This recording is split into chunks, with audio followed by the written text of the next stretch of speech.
Hello students. तो presently मैं आपको एक सिचुएशन डिस्कस कर रहा हूँ। ये एक्चुअली इलेक्ट्रॉन और आयन के बारे में डिस्कस कर रहा हूँ।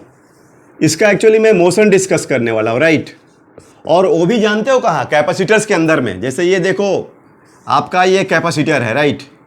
ये प्लस प्लस पॉजिटिव चार्ज है, ये नेगेटिव चार्ज है। मतलब इसमें तुमने एक इसको चार्ज किया है यहाँ पर प्लस चार्ज, मतलब या पोटेंशियल डिफरेंस सप्लाई जो किए हो, ये V है, राइट। V क्या है? Potential difference supplied, okay. V जो है पोटेंशियल डिफरेंस सप्लाइड, राइट। ये पोटेंशियल डिफरेंस सप्लाइड है, ठीक है ना।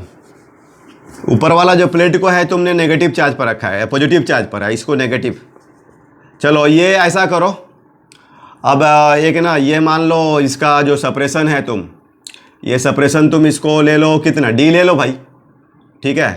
ये सेपरेशन ले लो D। तो ये हो गया सेपरेशन आपको, ये कितना हो गया बोलो, ये हो गया D। और ये देखना मिड लाइन है, ये जो दिख रहा है ना, ये है तुम्हारा मिड लाइन, राइट। क्या है बोलो? Mid line. और ये है तुम्हारा इलेक्ट्रॉन। इसको समझो V0 का पोटेंशियल डिफरेंस अप्लाई किया और ये स्पीड गेन कर लिया और इसको इसमें मिड लाइन से रिलीज किए हो, तो सीधा नहीं भागेगा, ये पॉजिटिव चार्ज की तरफ अट्रैक्ट हो, कहीं पर इधर टकरा जाएगा।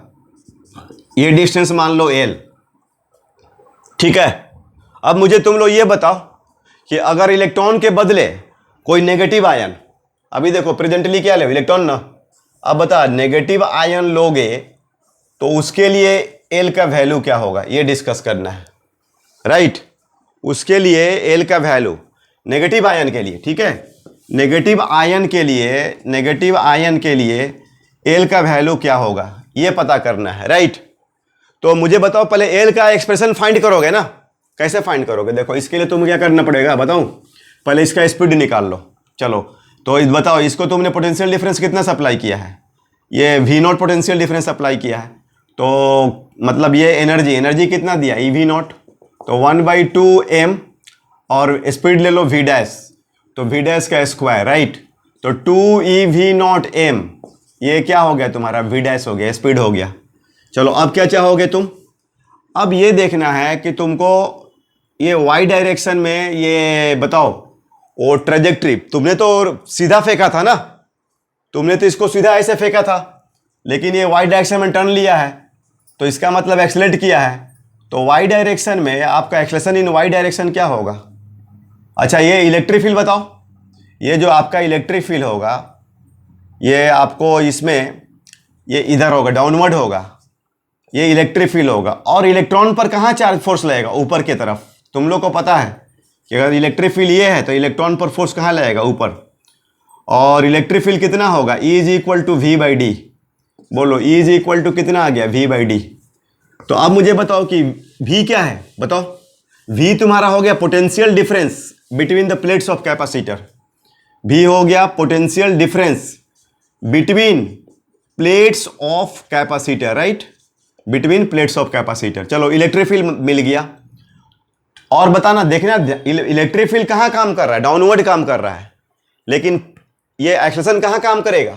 देखना ये प्लस प्लस है ना भाई, और ये माइनस। इलेक्ट्रिक फील्ड कहाँ है? नीचे, लेकिन इलेक्ट्रॉन पर फोर्स कहाँ लगेगा? ऊपर, राइट। तो अब मुझे बताओ आप लोग कि एक्सेलरेशन इन y डायरेक्शन क्या होगा? F/m। तो ये आपका V/dm, ठीक है। सॉरी, F = क्या हो जाएगा? E और m, तो E/m और E के बदले V/d, राइट। तो ये एक्सेलरेशन इन y डायरेक्शन हो गया, राइट। अब ये देखना, तुम ध्यान देना कि अब ये तुम्हारा ये प्लस प्लस है और ये मिड लाइन था भैया, ये D/2 था, और ये इलेक्ट्रॉन ऐसे जा कर के, तो इस डायरेक्शन में D/2 कवर करने में, अब बताओ इसमें तुम्हारा y = ut + ½ AT²। तो ये तो u0, तो D/2 = 1/2 EV/md। EV क्या हो जाएगा? md हो जाएगा, राइट। EV/md इंटू T², तो 2 गया। तब बताओ मुझे कि T = ये D/2 = 1/, तो ये तुम्हारा कितना हो गया?